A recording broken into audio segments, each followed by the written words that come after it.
Pada bendera merah putih. Hormat! Hah?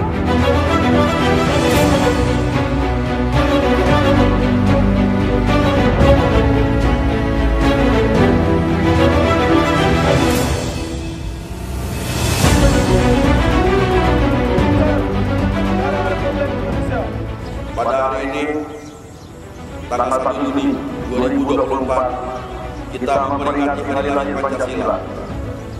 Hari ketika Bung Karno sebagai proklamator kemerdekaan, Bapak pendiri bangsa, pertama kali memperkenalkan Pancasila melalui pidatonya pada tahun 1945 depan sidang Badan Penyelidik Usaha-usaha Persiapan Kemerdekaan. Peringatan Hari Lahir Pancasila tahun 2024 ini mengambil tema Pancasila, jiwa pemersatu bangsa menuju Indonesia Emas 2045. Pada Inspektur Upacara. Hormat!